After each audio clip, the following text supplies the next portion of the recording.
Welcome. Please get comfortable, take a deep breath, and allow yourself to relax. Tonight, I'll be reading The Fisherman and His Wife. There once was a fisherman who lived with his wife in a hovel close to the sea. The fisherman used to go out all day a-fishing, and one day, as he sat on the shore with his rod, looking at the shining water and watching his line, all of a sudden his float was dragged away deep under the sea, and in drawing it up he pulled a great fish, a flounder, out of the water. The fish said to him, "Pray let me live. I am not a real fish. I am an enchanted prince. Put me in the water again and let me go." "Oh," said the man, "you need not make so many words about the matter. I wish to have nothing to do with the fish that can talk. So swim away as soon as you please." Then he put him back into the water, and the fish darted straight down to the bottom and left a long streak of blood behind him. When the fisherman went home to his wife in the hovel, he told her how he had caught a great fish, and how it had told him it was an enchanted prince, and that on hearing it speak, he had let it go again. "Did you not ask it for anything?" said the wife. "No," said the man. "What should I ask for?" "Ah," said the wife, "we live very wretchedly here in this nasty, stinking hovel. Do go back and tell the fish we want a little cottage." The fisherman did not much like the business. However, he went to the sea, and when he came there, the water looked all yellow and green. And he stood at the water's edge and said, "Flounder, flounder in the sea, I prithee hearken unto me, else my wife will have her way, whatever I do, whatever I say." Then the fish came swimming to him and said, "Well, what does she want?" "Ah," answered the fisherman, "my wife says that when I had caught you, I ought to have asked you for something before I let you go again. She says she won't live a minute longer in the hovel. She wants a little cottage." "Go home then," said the fish. "She is in the cottage already." So the man went home and saw his wife standing at the door of a cottage. Come in," said she. "Is not this much better than the ditch?" And there was a parlor and a bedchamber and a kitchen, and behind the cottage there was a little garden with all sorts of flowers and fruits, and a courtyard full of ducks and chickens. "Ah," said the fisherman, "how happily we shall live." "We will try to do so at least," said his wife. Everything went right for a week or two, and then the wife said, "Husband, there is not room enough in this cottage. The courtyard and garden are a great deal too small. I should like to have a large stone castle to live in, so go back to the fish again and tell him to give us a castle." "Wife," said the fisherman, "I don't like to go to him again, for perhaps he will be angry. We ought to be content with the cottage." "Nonsense," said the wife. "He will do it very willingly. Go along and try." The fisherman went, but his heart was very heavy.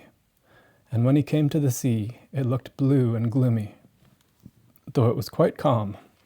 And he went close to it and said, "Flounder, flounder in the sea, I prithee hearken unto me, else my wife will have her way, whatever I do, whatever I say." "Well, what does she want now?" said the fish. "Ah," said the man very sorrowfully, "my wife wants to live in a stone castle." "Go home then," said the fish. "She is standing at the door of it already." So away went the fisherman and found his wife standing before a great castle. "See," said she, "is not this grand?" With that they went into the castle together and found a great many servants there, and the rooms all richly furnished and full of golden chairs and tables. And behind the castle was a garden and a wood 1/2 a mile long, full of sheep and goats and hares and deer. And in the courtyard were stables and cowhouses. "Well," said the man, "now will we live contented and happy in this beautiful castle for the rest of our lives." "Perhaps we may," said the wife, "but let us consider and sleep upon it before we make up our minds." So they went to bed. The next morning, when the wife awoke, it was broad daylight, and she jogged the fisherman with her elbow and said, "Get up, husband, and bestir yourself, for we must be king of all the land." "Wife, wife," said the man, "why should we wish to be king? I will not be king." "Then I will," said the wife. "But wife," answered the fisherman, "how can you be king? The fish cannot make you a king." "Husband," said she, "say no more about it, but go and try. I will be king." So the man went away quite sorrowful to think that his wife should want to be king. The sea looked a dark grey color and was covered with foam as he cried out, "Flounder, flounder in the sea, I prithee hearken unto me, else my wife will have her way, whatever I do, whatever I say." "Well, what would she have now?" said the fish. "Alas," said the man, "my wife wants to be king." "Go home," said the fish. "She is king already."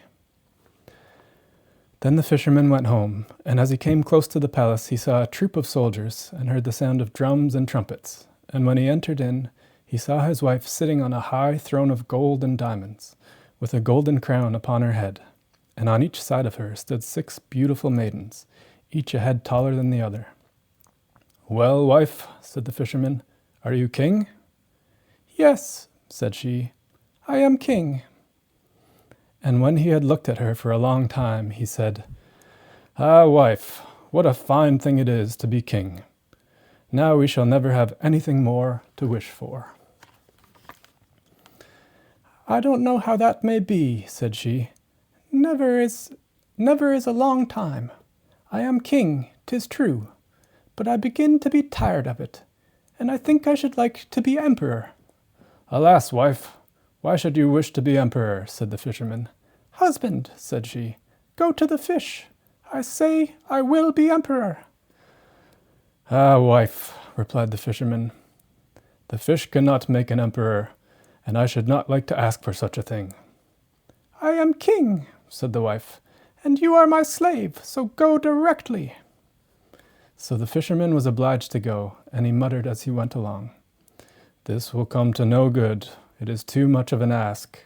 The fish will be tired at last, and then we shall repent of what we have done." He soon arrived at the sea, and the water was quite black and muddy, and a mighty whirlwind blew over it. And he went to the shore and said, "Flounder, flounder in the sea, I prithee hearken unto me, else my wife will have her way, whatever I do, whatever I say." "What would she have now?" said the fish. "Ah," said the fisherman, "she wants to be emperor." "Go home," said the fish. "She is emperor already." So he went home again, and as he came near, he saw his wife sitting on a very lofty throne made of solid gold, with a great crown on her head full 2 yards high, and on each side of her stood her guards and attendants in a row, each one smaller than the other, from the tallest giant down to a little dwarf, no bigger than my finger. And before her stood princes and dukes and earls, and the fisherman went up to her and said, "Wife, are you emperor?" "Yes," said she, "I am emperor." "Ah," said the man as he gazed upon her, "what a fine thing it is to be emperor." "Husband," said she, "why should we stay at being emperor? I will be pope next." "Oh, wife, wife," said he, "how can you be pope? There is but one pope at a time in Christendom." "Husband," said she, "I will be pope this very day." "But," replied the husband, "the fish cannot make you pope." "What nonsense," said she. "If he can make an emperor, he can make a pope. Go and try him." So the fisherman went. But when he came to the shore, the wind was raging, and the sea was tossed up and down like boiling water, and the ships were in the greatest distress, and danced upon the waves most fearfully. In the middle of the sky there was a little blue, but toward the south of it was all red, as if a dreadful storm was rising. At this the fisherman was terribly frightened, and trembled, so that his knees knocked together.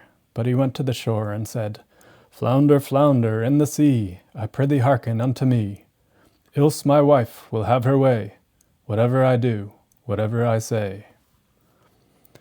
"What does she want now?" said the fish. "Ah," said the fisherman, "my wife wants to be Pope." "Go home," said the fish. "She is Pope already." Then the fisherman went home and found his wife sitting on a throne that was 2 miles high, and she had 3 great crowns on her head, and around stood all the pomp and power of the church. And on each side were 2 rows of burning lights of all sizes, the greatest as large as the highest and biggest tower in the world, and the least no larger than a small rushlight. "Wife," said the fisherman as he looked at all this grandeur, "are you Pope?" "Yes," said she, "I am Pope." "Well, wife," replied he, "it is a grand thing to be Pope, and now you must be content, for you can be nothing greater." "I will consider of that," said the wife. Then they went to bed, but the wife could not sleep all night, for thinking what she should be next. At last morning came, and the sun rose. "Ha!" thought she as she looked at it through the window. "Cannot I prevent the sun from rising?" At this she was very angry, and she wakened her husband and said, "Husband, go to the fish and tell him I want to be lord of the sun and moon." The fisherman was half asleep, but the thought frightened him so much that he started and fell out of bed. "Alas, wife," said he, "cannot you be contented with being the Pope?" "No," said she, "I am very uneasy and cannot bear to see the sun and moon rise without my leave. Go to the fish directly." Then the man went trembling for fear, and as he was going down to the shore, a dreadful storm arose, so that the trees and rocks shook, and the heavens became black, and the lightning played, and the thunder rolled. And you might have seen in the sea great black waves like mountains, with a white crown of foam upon them. And the fisherman said, "Flounder, flounder in the sea, I prithee hearken unto me. Else my wife will have her way, whatever I do, whatever I say." "What does she want now?" said the fish. "Ah," said he, "she wants to be lord of the sun and moon." "Go home," said the fish, "to your hovel again." And there they live to this very day.